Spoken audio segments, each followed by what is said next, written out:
најпрвин слава им на паднатите на Карпалак, кои што трагично го загубија својот живот од заседа, бранејќи Македонија, бранејќи слободата на Македонија и уставниот поредок. Слава им на овие прилепчени десетмина кои што прерано го загубија својот живот. Херојски се разбира.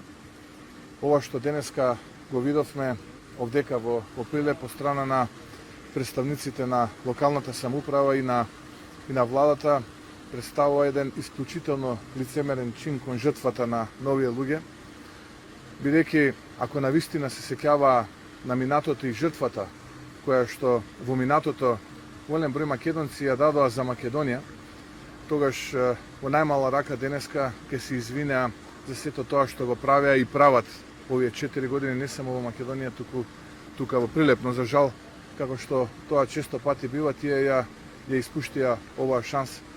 И ако најмалку денешниот говор на представникот на владата представува еден вид кајање за стореното изминативе 4 години, тогаш јас како човек, можам да кажам дека делумно им простувам за сето зло што го нанесоа во Македонија изминативе 4 години, но нема да им простиме ниту ние како ВМРО-ДПМНЕ, ниту граѓаните на следните избори, бидејќи масовно ќе ги поразиме, а потоа се разбира нема да ја заборавиме и одговорноста за стореното изминативе 4 години.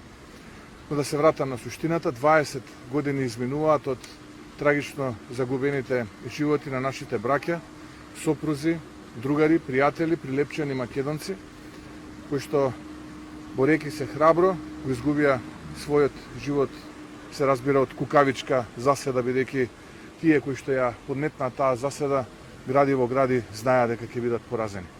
Уште еднашка слава им и нека делото кое што тие го сторија за Македонија и македонците остане вечно запаметено. Дали како партија која претендира да дојде на власт, ќе се погрижите споменот за загинатите во спомен сабата да биде на едно повисоко ниво, а не како што е досега? Апсолутно, затоа и го спомнав лицемерието на представниците на локалната управа и на власта. Апсолутно еден од приоритетите на ВМРО-ДПМНЕ, како и на влада во Македонија, ќе биде токму тоа. Да на достоинствен начин ја честуваме жртвата на нашите предци, на луѓето кои што животот го положиле за ова што денеска ние го живееме. Господине Мицковски, вчера ги посетивте вие кризните опожарени жаришта. Дали и понатаму ќе ја продолжите таа агенда, ќе продолжите ли да ги посетувате? Да, ВМРО-ДПМНЕ е на терен.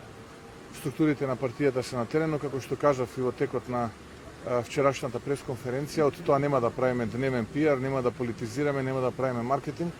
Ние сме народна партија, ние сме браникот на Македонија и ние сме таму каде што е потребно, со оние ресурси кои што ги имаме на располагање, се разбира ќе помагаме онаму каде што тоа ќе биде најпотребно.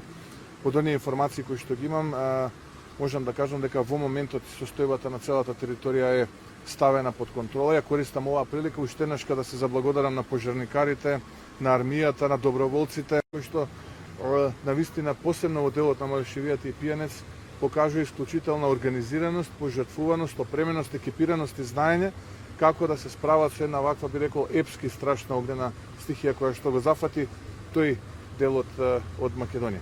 Така што долгата приказна накратко, ВМРО-ДПМНЕ е тука, ВМРО-ДПМНЕ останува заедно со граѓаните и ВМРО-ДПМНЕ е подготвена да помогне онаму каде што е потребно. Донесени се најновите ковид мерки кои ќе стапат за сила од 16 вашиот став? Да, ги слушнав и не можам уште да се изначудам. Навистина тоа подсетува на едни минати времења пред 40 и 50 години кои што светот ги памети, не само Македонија. Бидејќи ваков начин на поделба на граѓаните е незапаметен во модерното човештво. Апсолутно ги отфрлам овие мерки кои што се така наречени квази мерки, кои што не само што немаат цел да го заштитат здравјето на граѓаните, туку дополнително да воведат поделба помеѓу македонските граѓани.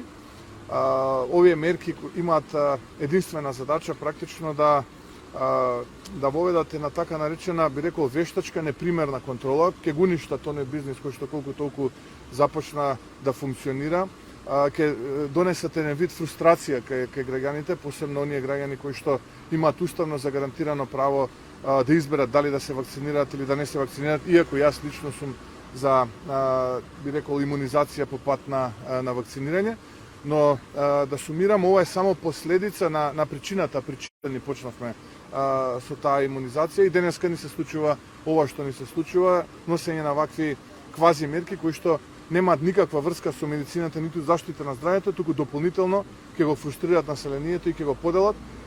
Јас апсолутно сум на страна на оние граѓани кои што масовно изразуваат негодување против овие квази мерки кои што ги донесе оваа, би рекол, неспособна влада на СДСМ.